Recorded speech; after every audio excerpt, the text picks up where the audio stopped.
चिनी फटाके तसेच देवी देवता यांची चित्रे असलेली फटाके विक्री करणाऱ्यांवर कडक कारवाई करा, हिंदू सेवा सहाय्य समितीची मागणी।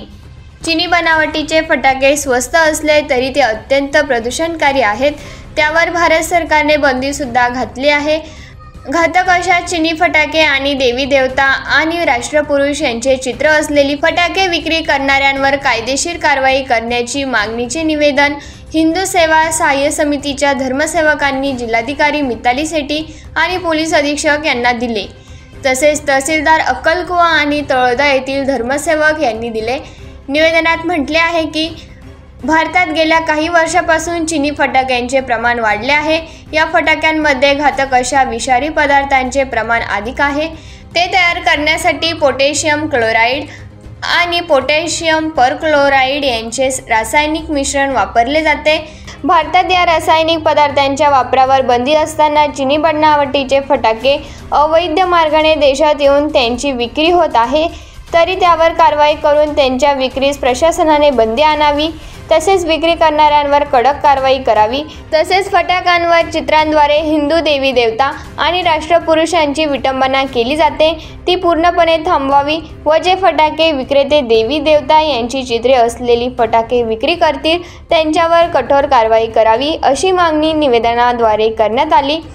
निवेदन देताना हिंदू सेवा सहाय्य समितीचे डॉक्टर नरेंद्र पाटील, श्रीकृष्ण जन्मभूमी संघर्ष न्यासाचे प्रदेश अध्यक्ष शंकर वराडकर, राष्ट्रीय उपाध्यक्ष भिकन वराडे, अजिंक्य देसले, अक्कलकुवाचे स्वप्नील भावसार, तळोदाचे अक्षय कलाल, पूनम शिंपी, हिंदू सेवा सहाय्य समितीचे जितेंद्र राजपूत, पृथ्वीसिंग राजपूत आदी उपस्थित होते।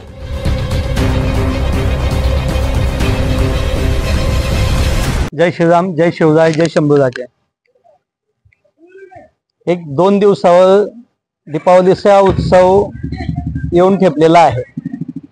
नंदुरबार शहरासह जिल्ह्याभरामध्ये उत्साह असतो, पण या काळामध्ये जे फटाके विक्री होतात त्या फटाक्यांमध्ये मोठ्या प्रमाणावर जे चायनाचे जे विषारी रासायनिक घटक असलेले जे फटाके असतात ते मोठ्या प्रमाणावर जे भारतामध्ये येतात आणि त्याच्यामुळे एक मोठी हानी या मानव प्रजातीची, या हिंदुस्थानाची होत असते।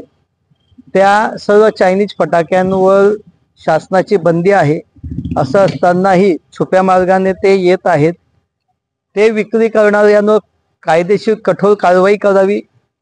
त्याचप्रमाणे फटाक्यांवर देवी देवता, राष्ट्रपुरुष यांची चित्र असलेली जी काही फटाके विक्री करणारे जे काही फटाके विक्रेते असतील त्यांच्यावरही कठोर कारवाई करावी, अशा आशयाचे निवेदन माननीय जिल्हाधिकारी, माननीय पोलीस अधीक्षक यांना दिलेलं आहे।